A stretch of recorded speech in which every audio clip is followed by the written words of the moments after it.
Hello, all of you glorious World of Warcraft playing bastards. I'm Dartt, and I had the oddest experience while playing the game yesterday. As I started scripting this video, I was well into my third hour of waiting on Undasta's 2-hour spawn timer on the Isle of Giants. The background video is of me waiting on the spawn. This may not sound like a lot of time, but keep in mind a couple of things. One, some guilds don't even spend 3 hours a week raiding, and two, this Rex still has yet to spawn to have a 99 or better % chance at not dropping the Direborn mount that I've been hoping for since before Warlords went live. When everything was said and done, I'd spent 6 hours there without Undasta spawning. I've learned that people waiting on Galleon in Valley of the Four Winds and Kazakh in Tanan Jungle have noticed similar problems. One thing that also I kind of noticed during the course of this, I've noticed players fading in and out and thought to myself, well, they're realm hoppers. And I'm sure we've all had that same thought when competing for rare spawns and whatnot. But in speaking to one of them, I learned that he had actually been phased away and had not actually realm hopped. This bit of information presents a little bit of a dilemma. If people are phasing in and out, how do you know it's not actually you that's being phase shifted instead of them? Simple odds are if multiple people from different realms and factions suddenly appear around you, it's not them that's being phased in, it's you.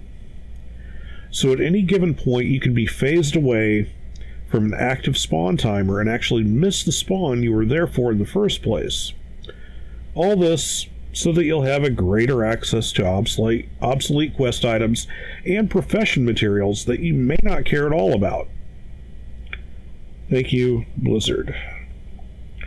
To be fair, the consensus believes that this will be hotfixed before or at the same time that Legion goes live. Now, I certainly hope that this is the case. I've searched on both MMO Champion and World of Warcraft's forums for a blue post about this and came up absolutely empty-handed. On a completely different note, Blizzard has introduced open same-faction tapping on spawns. This is just a completely different thing here. Now, I get that World of Warcraft is supposed to be a social game, but I certainly don't need 3 or 4 people to drag spawns they've tagged into mine and confuse my gameplay experience. There are certain situations where I don't mind this. Say a priest or a rogue want or need a little help with some daily quests, or just helps them fit into their role niche. I'm absolutely fine with that. But what I'd really like to avoid, though, is a situation where I can't challenge myself against open world spawns and learn to improve. And the same applies for any class, I would say, actually. Before the advent of Recruit a Friend, max level power-ups, BOA gear, and ridiculous experience rewards from profession nodes and pet battles, we literally learned to play our characters by practicing our skills and talents against open world spawns. Either that or by engaging in battleground play against other players. Without this, and given how much more fluid and intuitive quest chains have become, I would say there's less actual time spent by a player learning to play his chosen class and specialization, and by extension they are ill prepared to handle more challenging content in the form of heroic and mythic raids.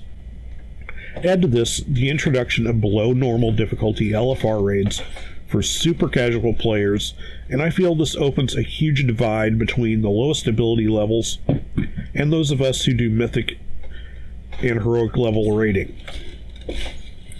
Rather than attempt to fold casual players into a progressively more difficult experience, they're just being pandered to the point that they never improve and their skill as players stagnates. I'm Dartt, and I'd love to hear what you think.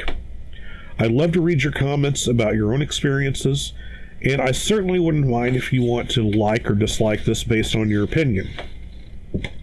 Also, if you're a regular viewer of mine and haven't already, hit that subscribe button. Unless you're a filthy casual, in which case, please don't, because I don't want you on my channel.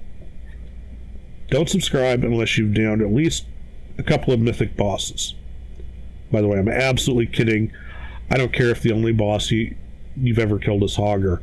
You're fine with me. So yeah, subscribe. To all you beautiful Warcraft playing bastards, good luck, have fun, go kill some bosses.